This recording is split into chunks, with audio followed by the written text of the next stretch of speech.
എല്ലാ കൂട്ടുകാർക്കും മറ്റൊരു വീഡിയോയിലേക്ക് ഹാർദമായ സ്വാഗതം. ഇന്നലെ ഉള്ളൊഴുക്ക് എന്ന് പറയുന്ന പുതിയ സിനിമ പോയി കണ്ടു. അതിൻ്റെ റിവ്യൂ നമുക്കൊന്ന് പരിശോധിക്കാം. 5 കാര്യങ്ങളാണ് ആമുഖമായിട്ട് ഈ സിനിമയെക്കുറിച്ച് പറയാനുള്ളത്. അതിനുശേഷം ബാക്കി കാര്യങ്ങൾ നമുക്ക് സംസാരിക്കാം. ഈ സിനിമ നൽകുന്ന സന്ദേശം എന്തെന്ന് വെച്ചാൽ 5 സന്ദേശങ്ങളാണ് പറയുന്നത്. ഒന്നാമത്തെ കാര്യം, കല്യാണത്തിന് മുമ്പ് വരനെയോ വധുവിനെയോ കുറിച്ച് നല്ലപോലെ അന്വേഷിക്കണം. 2, വീട്ടുകാർ വരനോടും വധുവിനോടും ഈ കല്യാണത്തിന് പൂർണ്ണ സമ്മതമാണോ എന്ന് ചോദിച്ചിട്ട് സമ്മതമാണെങ്കിൽ മാത്രം കല്യാണം നടത്തി കൊടുക്കണം. അല്ലെങ്കിൽ നമ്മുടെ മക്കൾ നീറി ജീവിക്കേണ്ടതായിട്ട് വരും. അത് നമ്മൾ തന്നെ കാണേണ്ടതായിട്ട് വരും.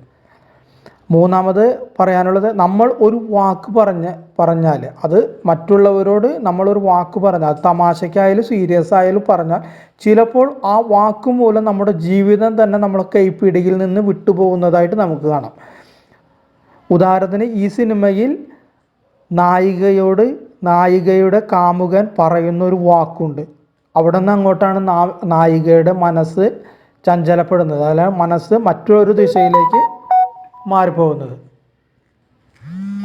ആ വാക്ക് എന്തെന്ന് ഇവിടെ പറയുന്നില്ല. കാരണം സിനിമ നിങ്ങൾ കാണാൻ പോകുമ്പോൾ നിങ്ങൾക്ക് അതിൻ്റെ രസം കുറയാതിരിക്കാനായിട്ട് ആ വാക്ക് കുറയരുതല്ലോ. അപ്പോൾ അതുകൊണ്ട് ആ വാക്ക് എന്തെന്ന് ഞാൻ പറയുന്നില്ല. നാലാമത്തെ കാര്യം, ഈ സിനിമ നമ്മൾ ഒരു എൻ്റർടൈൻമെൻറ്റ് മൂഡോടുകൂടി കാണാനായിട്ട് പോകരുത് ഒരിക്കലും. ഒരു എൻ്റർടൈൻമെൻറ്റ് മൂഡാണ്. തമാശകൾ, കോമഡികൾ, അതുപോലെ ആക്ഷൻസ്.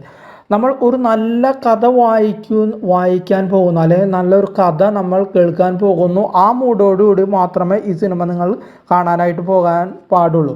എങ്കിൽ മാത്രമേ ആ സിനിമ ആസ്വദിക്കാനായിട്ട് കഴിയുള്ളൂ. അല്ലാതെ നമ്മൾ മനസ്സിൽ എൻ്റർടൈൻമെൻറ്റ് മൂഡോടുകൂടി പോയി കഴിഞ്ഞാൽ ഈ സിനിമ നമുക്ക് ആസ്വദിക്കാനായിട്ട് കഴിയില്ല. അഞ്ചാമത്തെ കാര്യം, മഴ ഒന്ന് പെയ്താൽ വെള്ളം വീട്ടിൽ വരെ കയറി വരുന്ന കുട്ടനാടൻ ആ ജനങ്ങളുടെ ദുരിതപൂർണമായ കണ്ണീരിൽ കുതിർന്ന ആ ജീവിതാനുഭവങ്ങളാണ് സിനിമ വരച്ചു കാട്ടുന്നത്. അതായത് വെള്ളപ്പൊക്കം ഒരു നാടിനെയും കുടുംബത്തെയും എങ്ങനെ ബാധിക്കുന്നു എന്നതാണ് ചിത്രം പറയുന്നത്. അപ്പോൾ ഈ 5 കാര്യങ്ങളാണ് ചിത്രം പറയുക. അതുകൂടാതെ ഒരു സങ്കീർണതയുടെ കുത്തൊഴുകിൽപ്പെട്ട് ശരിതെറ്റുകളുടെ ഇഴപിരിച്ചെടുക്കാൻ പാടുപെടുന്ന മനുഷ്യരുടെ കഥയുടെ വേദന, സങ്കടം, കുറ്റബോധം, നിസ്സഹായത എല്ലാം കൂടി മനസ്സിനെ ഉലച്ചു കലയുന്ന, അതായത് നിലയില്ലാ കയത്തിലേക്ക് എന്ന പോലെ ചുഴറ്റിക്കളയുന്ന അനുഭവമാണ് ഈ സിനിമ നമുക്ക് പറഞ്ഞു തരുന്നത്. വൈകാരികതയുടെ ശക്തമായ ഉള്ളൊഴുക്ക് സിനിമയുടെ പേരിനെയും അതിൻ്റെ അർത്ഥവ്യാപ്തിയെയും ആത്മാവിക്കുകയാണ്. ക്രിസ്റ്റോ ടോമിയോ ഒരുക്കിയ ഉള്ളൊഴുക്ക് എന്ന ചിത്രം പ്രേക്ഷകരെ അടിമുടി ഉളച്ചു കലയുന്ന അനുഭവമാണ് ഈ ചിത്രം നമുക്ക് സമ്മാനിക്കുന്നത്. വീട്ടുകാരുടെ നിർബന്ധത്താൽ ഇഷ്ടമില്ലാത്ത ഒരു വിവാഹത്തിന് സമ്മതിക്കേണ്ട സാഹചര്യമാണ് അഞ്ജുവിനും ഉണ്ടായത്, അതായത് ഇതിലെ നായികയ്ക്ക് ഉണ്ടായത്. പിന്നീട് തനി കുട്ടനാട്ടുകാരിയായി ലീലാമ്മയുടെയും മകൻ തോമസ് കുട്ടിയുടെയും വീട്ടിൽ ജീവിതം തനി കുട്ടനാട്ടുകാരിയായ ലീലാമ്മയുടെയും മകൻ തോമസ് കുട്ടിയുടെയും വീട്ടിൽ ജീവിതം നയിക്കവേ കഥയിലും മാറ്റങ്ങൾ ഉണ്ടാകുന്നു.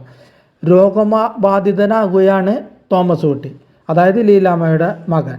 തോമസ് കുട്ടിയെ പരിചരിച്ചുള്ള ആ ജീവിതത്തിനിടയിൽ തൻ്റെ മുൻ കാമുകനുമായുള്ള ബന്ധം അഞ്ജു തുടരുകയും ചെയ്യുന്നുണ്ട്. അപ്പോൾ ഈ സമയത്ത് നമുക്ക് നായികയായ അഞ്ജുവിനോട് മാനസികമായ ചില വെറുപ്പുകൾ ഉണ്ടാകും. കാരണം സ്വന്തം ഭർത്താവിനെ ഇവിടെ ഇട്ടിട്ട് കാമുകൻ്റെ ഒപ്പം പോകുന്ന ഒരു സ്ത്രീ എന്നല്ല. പക്ഷേ കഥ വന്നു ചേരുന്തോറും, അതായത് കഥയുടെ മുന്നോട്ടുള്ള പ്രയാണത്തിൽ നമുക്ക് അതിൻ്റെ സത്യാവസ്ഥകൾ നമുക്ക് മനസ്സിലാവും. അതുകൂടാതെ അധികം വൈകാതെ തോമസ് കുട്ടി മരണപ്പെടുന്നു. അതിനിടയിൽ അഞ്ജു ഗർഭിണിയാകുന്നു. ലീലാമ്മയും അത് മനസ്സിലാക്കുന്നു. കുഞ്ഞ് തോമസ് കുട്ടിയുടേതാണെന്ന കരുതലായിരുന്നു ലീലാമ്മയ്ക്ക്. മറിച്ചൊരു ജീവിതമാണ് അഞ്ജു ആഗ്രഹിക്കുന്നത്.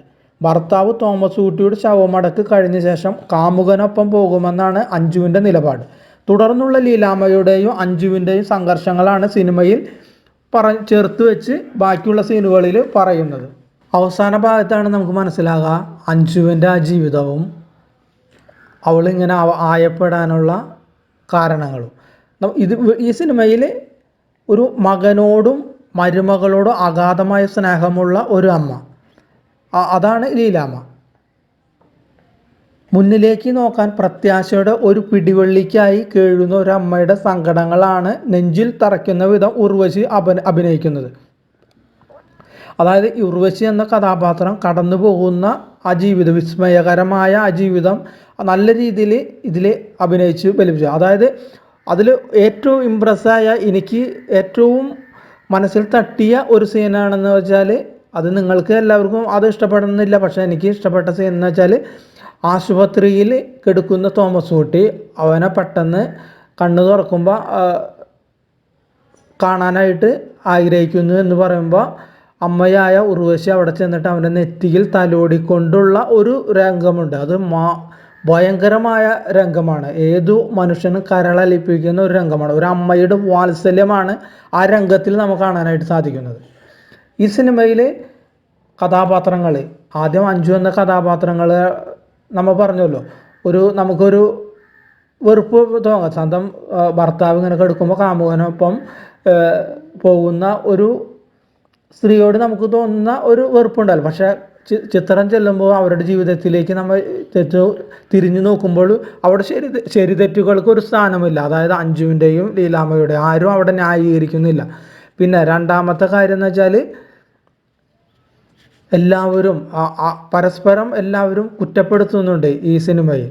ഓരോ രംഗങ്ങൾ വരും, പക്ഷെ അവസാന ഭാഗത്ത് എല്ലാവരും മാപ്പ് പറഞ്ഞുകൊണ്ടാണ് സിനിമ അവതരിപ്പിക്കുന്നത്. അതായത് ലീലാമ്മ ചില സംഭാഷണങ്ങൾ മരുമകളായ അഞ്ജുവിനോട് പറയുന്നുണ്ട്. അതുകൂടാതെ അവസാന രംഗത്ത് ലീലാമ്മ അവരോട് മാപ്പ് പറയുന്നു. അതുപോലെ മഞ്ജുവും അമ്മയോട് മാപ്പ് പറയുന്നു. അതുപോലെ കുറച്ച് കഥാപാത്രങ്ങളുണ്ട് തെറ്റുകൾ ചെയ്തിട്ട് അവരെല്ലാം അത് മാപ്പ് പറഞ്ഞുകൊണ്ട് ഒരു ശുഭപര്യവസാനമായിട്ടാണ് ഈ സിനിമ തീർക്കുന്നത്. ഒരു ആർക്കും നൊമ്പരമോ ഒന്നും വരുത്താതെ ഒരു ഗുഡ് എൻഡിങ് ആണ് ഈ സിനിമ നമുക്ക് നൽകുന്ന ഒരു കാഴ്ച.